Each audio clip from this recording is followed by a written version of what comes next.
Férias coletivas, pagamento de férias individuais e coletivas. Este é o assunto que nós vamos conversar um pouco hoje. As férias coletivas, elas geralmente são programadas e muito bem programadas pelos empregadores, porque geralmente ela acontece num período de baixa produtividade, ou então num período em que o setor, determinado setor dentro da empresa, ele não é tão acionado. Por isso, ela pode englobar tanto a coletividade da empresa quanto determinados setores. Porém, uma característica, tem que ser todos os funcionários daquele setor.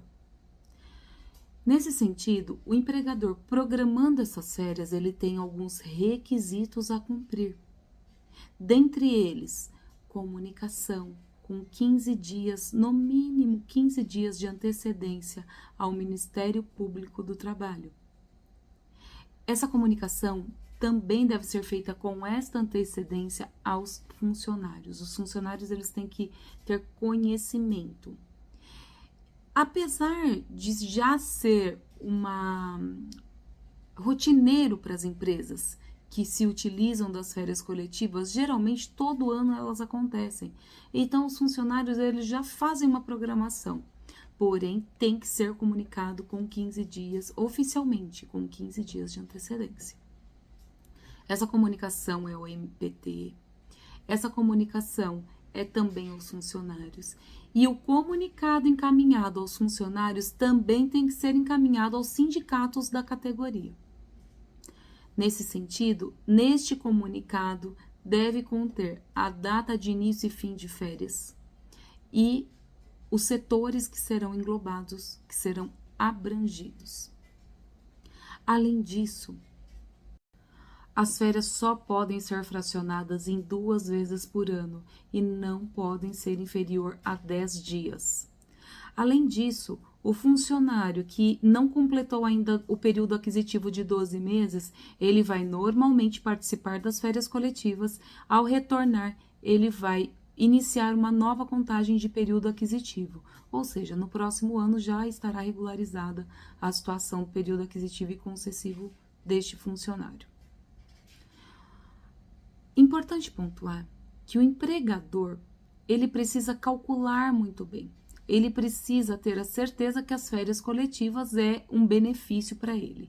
Ele tendo essa certeza, todos se beneficiarão, porque ele se beneficia ao baixar o custo operacional, fechar a empresa por um determinado período que é possivelmente de baixa produtividade. Com isso, ele diminui as despesas e ainda concede as férias a todos os funcionários, apesar de um custo um pouco mais alto por conta do pagamento condicional, mas o restante do ano ele tem esses funcionários à disposição dele. Outro ponto positivo é para o empregado. O empregado ele consegue fazer as previsões. Geralmente esses períodos de baixa são períodos de festivos, em que se o funcionário tem filhos, os filhos têm férias escolares. Ou ele consegue programar isso com a família. Então também é benéfico para o funcionário pela previsibilidade. Agora vamos conversar um pouco sobre o pagamento de férias. O pagamento de férias, como é de conhecimento comum, ele é feito pela remuneração, em que inclui adicional noturno, periculosidade, insalubridade.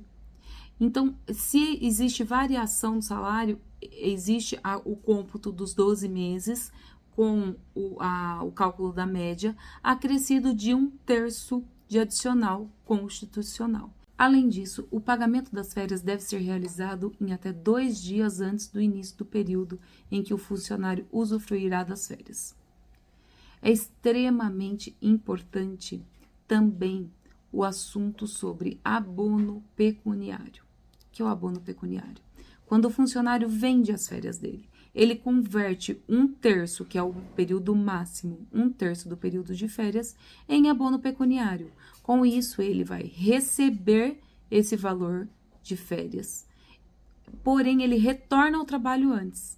Então, ele vai receber pelos dias trabalhados e também pelas férias convertidas. O que é importante é uma faculdade do funcionário.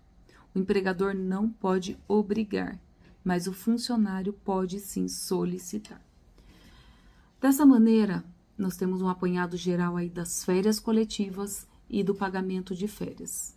O que é importante, férias coletivas, o pagamento é como nas férias individuais, acrescidos de 1/3, respeitado o prazo de pagamento. O que diferencia? Se o funcionário quer o abono de férias, a venda, né, converter esse período de férias no período aquisitivo, no período concessivo dele, 15 dias antes do fim do período aquisitivo, ele tem que solicitar para o RH. Importante que seja por escrito para uma segurança jurídica tanto do empregado quanto do empregador. Qual a diferença nas férias coletivas? Isso não é possível.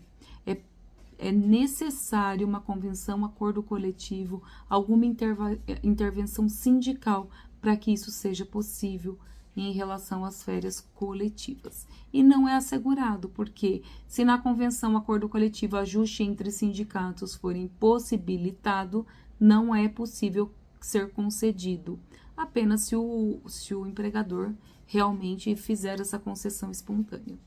Mas ele não tem essa obrigação legal. Era isso que tínhamos para tratar hoje sobre férias coletivas e pagamento de férias. Se ficou qualquer dúvida, basta entrar em contato que nós responderemos.